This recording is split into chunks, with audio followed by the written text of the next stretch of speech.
Well, folks, today is the last day of the Democratic convention, which means on the horizon, all we have is the Republican freak show that's going to start this coming Monday.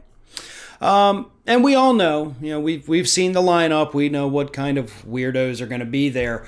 The problem is we don't know what these weirdos are going to say on the air. Not necessarily a problem for me, certainly not a problem for the pundit class, but it is a problem for the networks.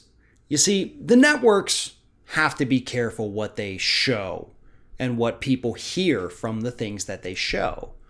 I mean, after all, there are guidelines that they have to maintain. There are rules they have to follow, or they have to pay massive fines. And according to a report by the Daily Beast, the networks are terrified because they understand that this freak show that's going to start Monday evening called the Republican National Convention, they could end up with some people on TV that are going to cause a lot of problems for the networks. But that's not even the biggest deal, according to this Beast report. It's not just that these people are unpredictable or that it's like a very weird reality show and not really a political conference.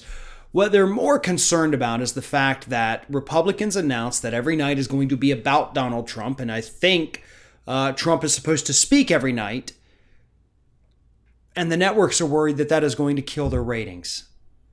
They think that having Donald Trump on the screen for too long is going to cause people to change the channel or just straight up turn it off.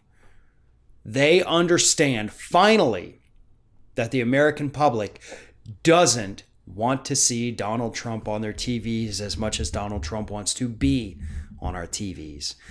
And the reason for that, it actually goes back to the coronavirus press conference from a few months ago, the one where Donald Trump actually suggested injecting light and or bleach into the body to help fight the COVID infection, which did, by the way, result in numerous people across the country ingesting bleach and having to be taken to the ER.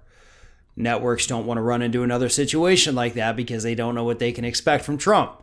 So he's either going to go out there and say something horrible that's going to cause the networks a headache. He's going to go out there and say something dangerous that's going to get people killed, or their biggest concern, people don't want to see him and they're going to tune out the second he comes on the screen.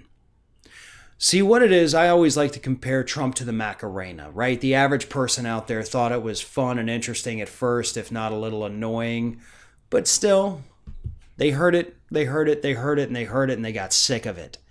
And they don't want to hear this song anymore. They don't want it on their TVs. So he is the Macarena. He's Who Let the Dogs Out. He's whatever one-hit wonder song you want him to be that played on the radio for months and months and months until everybody started to hate it. But that is the best possible analogy for what Donald Trump is. And the networks understand that. And they know that if they leave him on that TV screen for too long, everybody is going to tune out and they're going to lose tons of money with their advertisers.